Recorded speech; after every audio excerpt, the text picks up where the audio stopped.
बिस्मिल्लाहिर्रहमानिर्रहीम। नाज़रीन अस्सलाम वालेकुम, मैं हूं मंसूर आज़म काजी।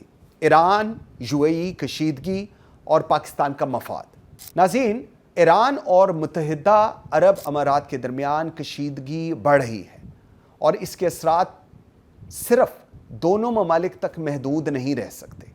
यूएई ने ईरान के साथ तजारती सरगर्मियाँ, कमर्शियल एक्सचेंजेस और माली लेन देन गैर मुअय्यना मुद्दत तक के लिए मुअत्तल करने का ऐलान किया है। यह सिर्फ उस दावे के बाद सामने आया कि ईरान से 2 बैलिस्टिक मिसाइल्स फायर किए गए, जिसके बारे में अमारती हुक्काम का कहना है कि वो समंदर में गिर गए। ईरान ने मिसाइल फायर करने के इल्ज़ाम को मुस्तरद किया है, लेकिन इस पूरी सूरत हाल में पाकिस्तान के लिए असल सवाल ये नहीं कि ईरान को कितना माशी नुकसान हुआ। असल सवाल ये है कि अगर खलीज में कशीदगी मज़ीद बढ़ी तो पाकिस्तान पर इसके क्या असरात होंगे। सबसे बड़ा ख़तरा एनर्जी सिक्योरिटी का है। अगर आपने हुर्मुज़ में शिपिंग और जो ऑयल सप्लाईज़ हैं, अगर ये मुतासर होती हैं, जो कि अपेरेंटली हो रही हैं, तो तेल की कीमत, फ्रेट और इंश्योरेंस कॉस्ट बढ़ सकती है। पाकिस्तान जैसे जो एनर्जी इंपोर्टिंग मुल्क हैं, क्योंकि हम तेल बरामद करते हैं, ऐसे ममालिक में ये है कि महंगा तेल होगा, इंपोर्ट का जो बिल है वो बढ़ेगा, जो रुपया है उस पर दबाव आएगा, इन्फ्लेशन जो है वो ख़तरे में होगी। इसलिए पाकिस्तान को अभी से देखना होगा कि अगर जो हुर्मुज़ डिसरप्शन होती है तो हमारे ऑल्टरनेटिव एनर्जी सप्लाईज और स्ट्रैटेजिक रिजर्व्स कितने महफूज हैं। दूसरा अहम मामला डिप्लोमेसी का है। पाकिस्तान के ईरान के साथ भी ताल्लुकात हैं। सऊदी अरब, यूएई, दीगर खलीजी ममालिक के साथ भी अहम माशी और स्ट्रैटेजिक रवाबत है। लिहाजा पाकिस्तान को किसी कैंप का हिस्सा बनने की बजाय बैलेंस्ड डिप्लोमेसी नंबर 1 और डी एस्केलेशन पर जोर देना चाहिए। लेकिन इसमें सबसे इंपॉर्टेंट चीज़ क्या है, इस बहरान में एक इकोनॉमिक अपॉर्चुनिटी भी मौजूद है।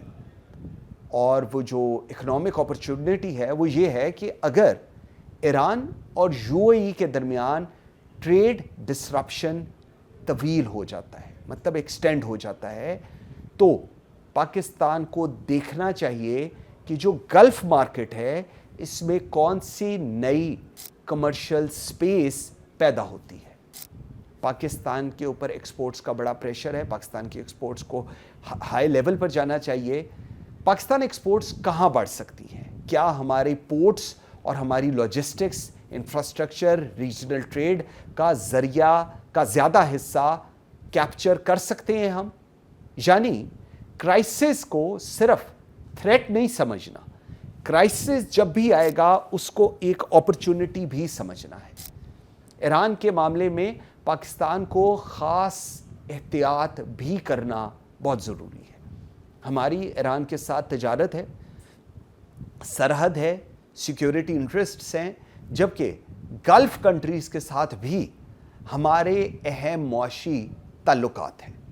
इसलिए असूल वाज़िया होना चाहिए।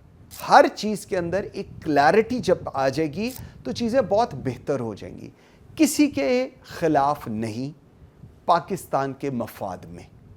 और सबसे बड़ा ख़तरा सिर्फ ईरान और यूएई के दरमियान ट्रेड डिसरप्शन नहीं, बल्कि इससे भी बड़ा ख़तरा रीजनल इकोनॉमिक फ्रेगमेंटेशन है।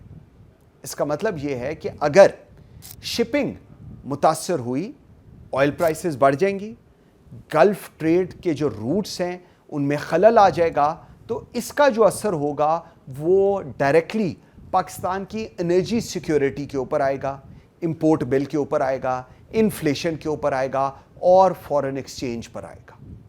इसलिए इस पूरी सूरत हाल के तनाजुर में पाकिस्तान को 4 चीज़ों पर फौरी फोकस करना चाहिए, जिसमें सबसे पहले है एनर्जी डाइवर्सिफिकेशन, انرجی ڈائیورسیفیکیشن بہت امپورٹنٹ ہے، اسٹریٹجک فیول بہت امپورٹنٹ ہے، ریزروز بہت امپورٹنٹ ہے، آلٹرنیٹیو سپلائی روٹس بہت امپورٹنٹ ہے، گلف مارکیٹس میں نئی ایکسپورٹس اپرچونٹی بہت امپورٹنٹ ہے، اور اس کے ساتھ ہی ڈپلومیسی کے ذریعے ایسکلیشن کم کرنے کی کوشش بھی کرنی چاہیے، کیونکہ اس کی وجہ یہ ہے کہ اگر خلیج میں امن پاکستان کے لیے صرف فورن پالیسی کا مسئلہ نہیں ہے، اکنامک نیسیسٹی ہے، پاکستان کو کسی ایک فریق کے ساتھ نہیں اپنے مفاد کے ساتھ کھڑا ہونا ہے، اور اس بحران میں پاکستان کا کردار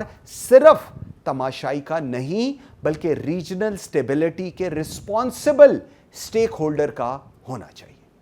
اس کے ساتھ ہی مجھے منصور اعظم قاضی کو اجازت دیجیے، اللہ حافظ۔